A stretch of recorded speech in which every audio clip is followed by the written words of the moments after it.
Hello everyone, again welcome to my YouTube channel TVL coaching. TVL coaching के इस YouTube channel में आपका फिर से बहुत बहुत स्वागत है। इस वीडियो में हम क्लास टेंथ जी आपने सही सुना, क्लास टेंथ हिंदी के पहले पाठ जिसका नाम है श्रम विभाजन और जाति प्रथा और जिसके लेखक है डॉक्टर भीमराव अंबेडकर। इस पाठ का हम पूरा समरी पढ़ेंगे, सारांश पढ़ेंगे। इस सारांश को आप बढ़िया से सुनिएगा तो ही इस चैप्टर से जो सब्जेक्टिव क्वेश्चन आएगा या ऑब्जेक्टिव क्वेश्चन आएगा उसको आप बना पाएंगे, ठीक है। और किसी भी विषय को बच्चे कमज़ोर ना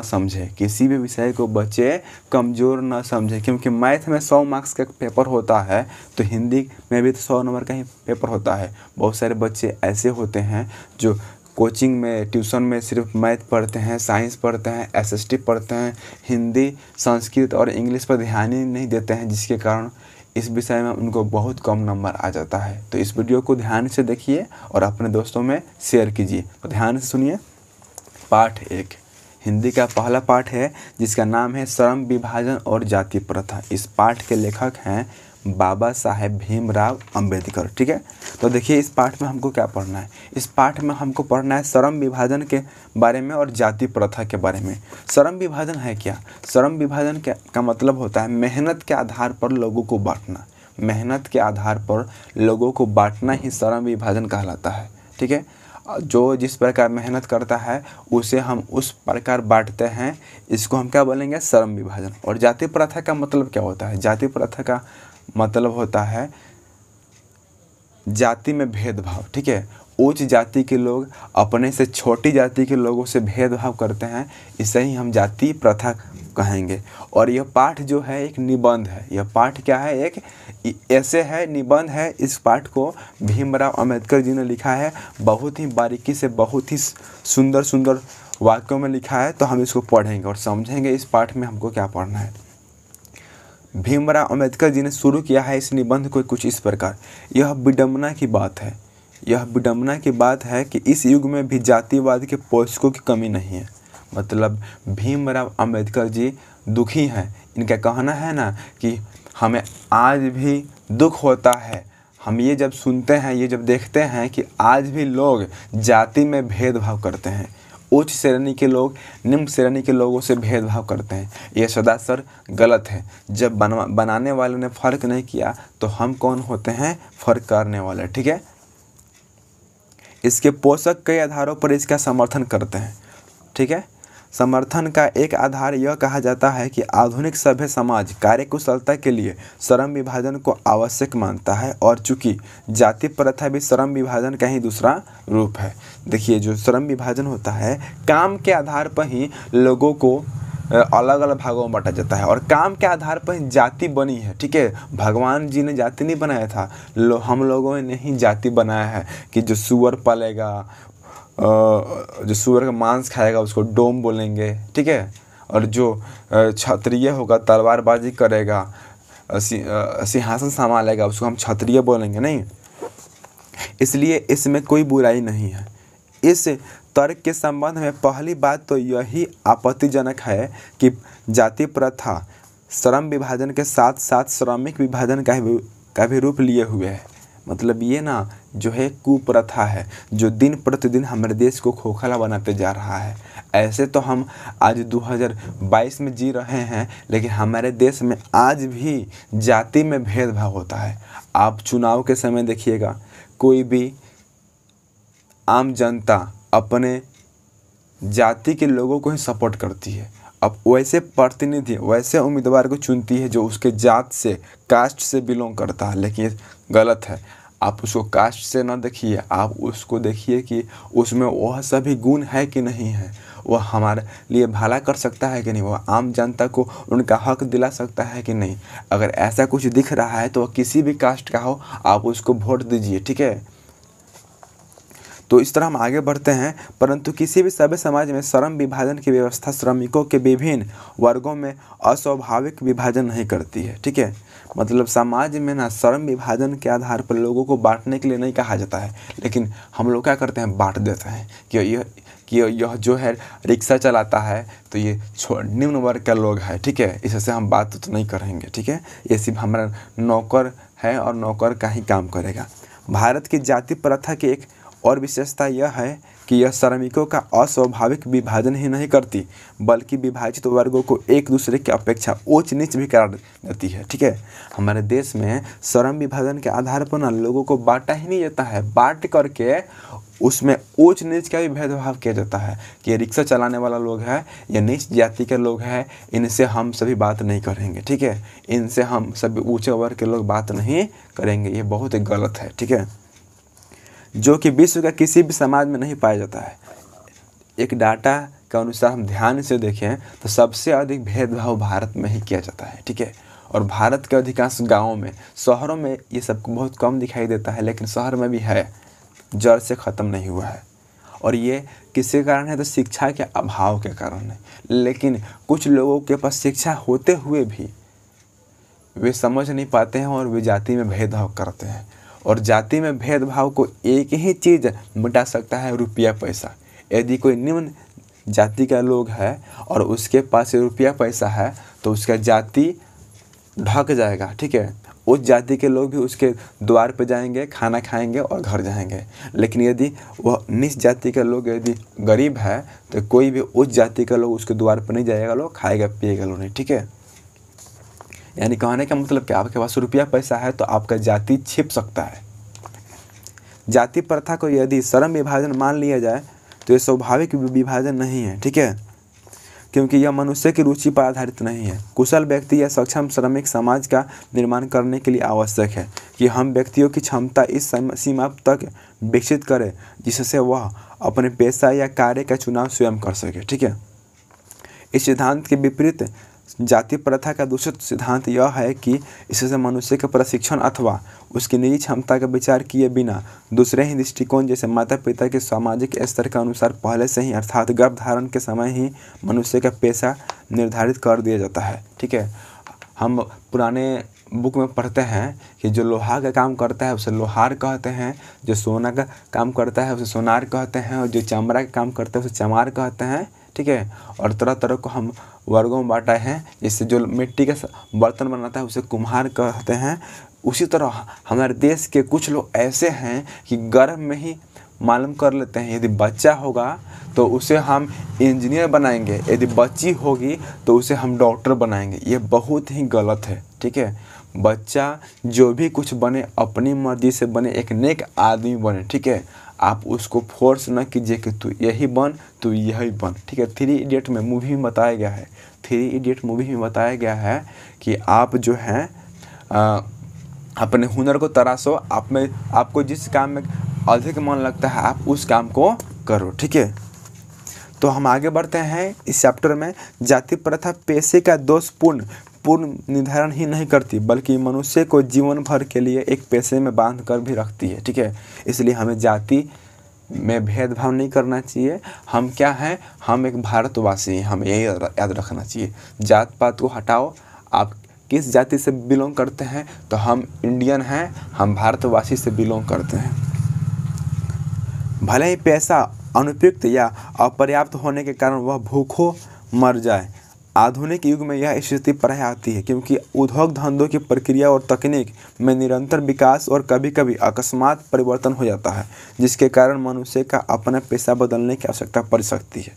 ठीक है, मतलब बहुत सारे मनुष्य को देखा गया है कि वह कोई काम करता है और उस काम में अपना 100% नहीं दे पाता है और उस काम में उसको घाटा लगता है तो वह उस काम को छोड़ करके दूसरा काम करने लगता है।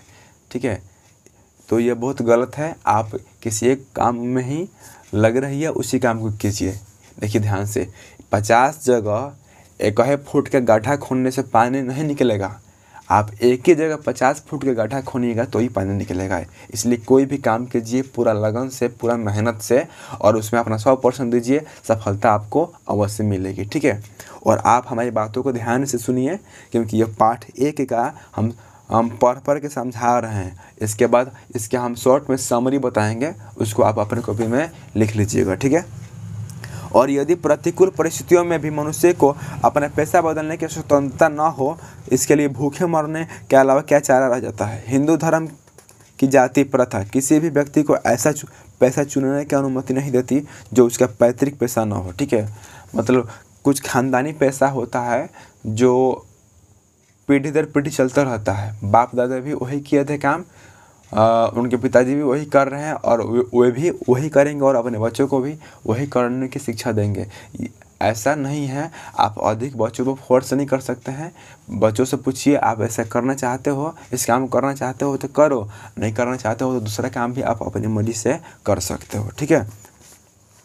भले ही वह उसके पारंगत हो। इस प्रकार पेशा परिवर्तन की अनुमति न देकर जाति प्रथा भारत में बेरोजगारी का एक प्रमुख एवं प्रत्यक्ष कारण है। मतलब हमारे देश में बेरोजगारी का भी एक महत्वपूर्ण कारण क्या है? जाति प्रथा है। जाति में भेदभाव के कारण भी हमारे देश में सभी लोगों को रोजगार नहीं मिल पाता है। जैसे आरक्षण के कारण क्या हुआ है, तो निम्न श्रेणी के लोगों को आगे कर दिया गया है और उच्च श्रेणी के और मिडिल क्लास फैमिली को बीच में कर दिया गया है और इनको आगे कर दिया गया है। इसमें क्या होता है? इसमें होता ये है कि कभी कभी मतलब ना जैसे जनरल या ओबीसी वाले बच्चों को का 100 में से 70 नंबर आता है, फिर भी उनका जॉब नहीं हो पाता है। लेकिन ईबीसी वाले में और जो आरक्षण वाले व्यक्ति है SC ST वाले, उनका 100 में से 70 के जगह पे 50 भी 55 भी आता है तो उन लोगों का जॉब हो जाता है, ठीक है।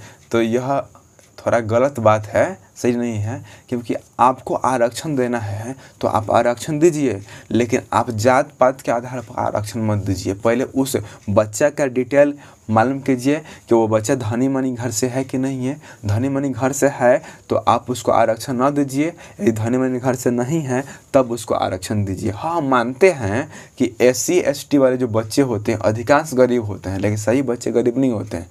आप उनका पहले फैमिली बैकग्राउंड चेक कीजिए, उनका डिटेल मालूम कीजिए कि वे अमीर है कि गरीब है, उसके बाद उनको आरक्षण दीजिए, ठीक है। बहुत सारे बच्चे ऐसे हैं जो ब्राह्मण से बिलोंग करते हैं, राजपूत भुंजार से बिलोंग करते हैं, OBC से बिलोंग करते हैं, वो झोपड़पट्टी में रहते हैं, खाने के लिए भी उनके पास निवाला नहीं है, एक टाइम खाते हैं तो एक टाइम का सोचते हैं। तो उन बच्चों का पहले फैमिली बैकग्राउंड चेक कीजिए, उसके बाद उन लोगों को जॉब दीजिए, उनका मतलब नौकरी आप लोग ना खाइए। इस प्रकार बेरोजगारी का भी कारण क्या है? जाति प्रथा है। इस प्रकार हम देखते हैं कि श्रम विभाजन की दृष्टि से भी जाति प्रथा गंभीर दोषों से युक्त है, ठीक है। श्रम विभाजन से भी डेंजर क्या है? जाति प्रथा है, क्योंकि इसमें जात पात के आधार पर लोग भेदभाव करते हैं और जात पात के आधार पर कई सारे दंगे भी होते हैं। भारत पाकिस्तान से जात पात के भेदभाव के कारण ही अलग हुआ है, जाति प्रथा के कारण ही भारत से पाकिस्तान अलग हुआ है। और हमारे देश में अधिकांश जात पात के आधार पर दंगे होते रहते हैं हिंदू मुस्लिम में। इसके लिए कई दल बना है, जैसे बजरंग दल, ठीक है। जाति प्रथा का श्रम विभाजन मनुष्य की सुरक्षा पर निर्भर नहीं रहता।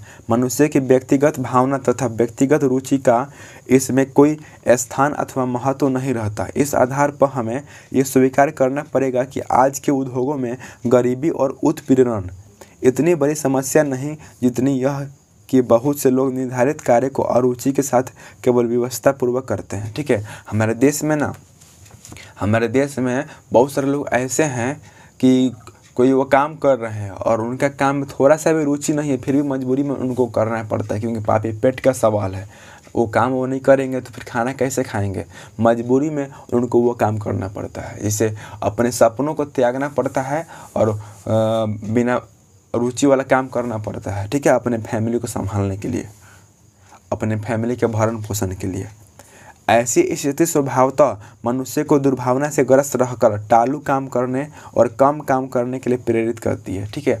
यदि आप सफल होना चाहते हैं तो आप उस काम को कीजिए जिसमें आपकी रुचि है और उसमें अपना 100% दीजिए, लगन कीजिए, मेहनत दीजिए, तो आपको सफलता अवश्य मिलेगी। लेकिन कुछ कारणों के कारण, कुछ बैकग्राउंड प्रॉब्लम के कारण, कुछ फैमिली प्रॉब्लम के कारण क्या होता है, उन लोगों को उनके मन पसंद वाला जॉब नहीं मिल पाता है, फिर भी पैसे भी अपने फैमिली के भरण पोषण के लिए वे काम करते हैं।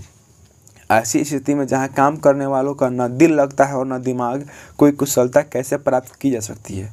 यदि हम बिना रुचि वाला काम कर रहे हैं तो उसमें हमको सफलता कैसे मिल सकती है, क्योंकि उसमें तो हमारा मन ही नहीं लग रहा है। मन लगेगा तब ना उसमें हमको सफलता मिलेगी, ठीक है। अतः यह निर्विवाद रूप से सिद्ध हो जाता है कि आर्थिक पहलू से भी जाति प्रथा हानिकारक प्रथा है, क्योंकि वह मनुष्य की स्वाभाविक प्रेरणा, रुचि व आत्मशक्ति को दबाकर उन्हें अस्वाभाविक नियमों में जकड़ कर निष्क्रिय बना देती है। इसलिए श्रम विभाजन से भी डेंजर क्या है, जातीय प्रथा। और दोनों क्या है, कुप्रथाएं हैं। ये सुप्रथाएं नहीं है, कुप्रथाएं हैं। इनसे लॉस होता है, इनसे घाटा होता है। अब मैं भीमराव अम्बेडकर जी अब बोल रहे हैं, अब मैं समस्या के रचनात्मक पहलुओं को लेता हूँ, ठीक है। मेरे द्वारा जाति प्रथा की आलोचना सुनकर आप लोग मुझसे यह प्रश्न पूछना चाहेंगे कि यदि मैं जातियों के विरुद्ध हूँ तो फिर मेरी दृष्टि में आदर्श समाज क्या है, ठीक है। मेरा उत्तर होगा, मतलब भीमराव अम्बेडकर जी का उत्तर होगा कि मेरा आदर्श समाज स्वतंत्रता, समता, भ्रातृत्व पर आधारित हो, ठीक है। हमको पूर्ण रूप से आज़ादी मिले, हमें पूर्ण रूप से समानता मिले और हम सभी भाई भाई बनकर रहें। हिंदू, मुस्लिम, सिख, ईसाई आपस में हैं, भाई भाई बनकर रहें। क्या यह ठीक नहीं है? भ्रातृत्व अर्थात भाईचारे में किसी को क्या आपत्ति हो सकती है? किसी भी आदर्श समाज में इतनी गतिशीलता होनी चाहिए जिससे कोई भी वांछित परिवर्तन समाज के एक छोर से दूसरे छोर तक संचालित हो सके। ऐसे समाज के बहुविध हितों में सबका भाग होना चाहिए तथा सबको उनकी रक्षा के प्रति सजग रहना चाहिए, ठीक है। मतलब हम कहीं भी जा रहे हैं तो कोई बुरा काम कोई कर रहा है, उसको देख रहे हैं तो उसको मना करेंगे, ठीक है। क्योंकि बुरा करना भी बुरा है और बुरा देखना भी बुरा है। सामाजिक जीवन के आबाद संपर्क के अनेक साधन और अवसर उपलब्ध रहने चाहिए। तात्पर्य यह कि दूध पानी के मिश्रण की तरह भाईचारे का यही वास्तविक रूप है, ठीक है। और इसी का दूसरा नाम लोकतंत्र है। और अब्राहम लिंकन जी ने लोकतंत्र के बारे में क्या कहा है कि लोकतंत्र जनता के द्वारा और जनता के द्वारा चलाए जाने वाला शासन है, ठीक है। और लोकतंत्र में ना पूरी जनता जो होती है मालिक होती है, ठीक है। लेकिन हमारे देश में ऐसा नाम के लिए लोकतंत्र है, लेकिन जब चुनाव आता है तो नेता हाथ जोड़ करके वोट मांगते हैं और वोट जीतने के बाद आम जनता का थोड़ा सा भी ख्याल नहीं रखा जाता है। फिर जब 5 सालों के बाद जब चुनाव नज़दीक आने लगता है तो 5-6 महीने पहले छोटी मोटी ज़रूरत वाले काम करा दिए जाते हैं ताकि लगे कि ये जो नेता है बहुत काम करवाता है और फिर हमको ही वोट मिलेगा। और बहुत सारे लोग ऐसे हैं जो 500-500 रुपया पर, 1000-1000 रुपया पर, या फिर खंभा पे दारू पर, और औरतें तो साड़ी पर बिक जाती हैं और उन्हीं को वोट देती है, ठीक है। इस बात को आप नहीं मानेंगे, लेकिन हमने अपने आँखों से देखा है, ठीक है। इस बात को, इस काम को करते हुए कई नेताओं को अपने आँखों से हमने देखा है। आगे देखते हैं, क्योंकि लोकतंत्र केवल शासन की एक पद्धति ही नहीं, लोकतंत्र मूलभूत सामूहिक जीवनचर्या की एक रीति तथा समाज के सम्मिलित अनुभवों के आदान प्रदान का नाम है। इसमें यह आवश्यक है कि अपने साथियों के प्रति श्रद्धा और सम्मान का भाव होना चाहिए। वाह क्या निबंध था! डॉक्टर भीमराव अम्बेडकर जी ने कितना अच्छा निबंध लिखा है, श्रम विभाजन और जातीय प्रथा। इस निबंध को आप कई बार सुनिए, ठीक है, और इसको अपने दोस्तों में शेयर कीजिए। तो मिलते हैं दूसरे वीडियो में, तब तक के लिए नमस्कार, जय हिंद, जय भारत।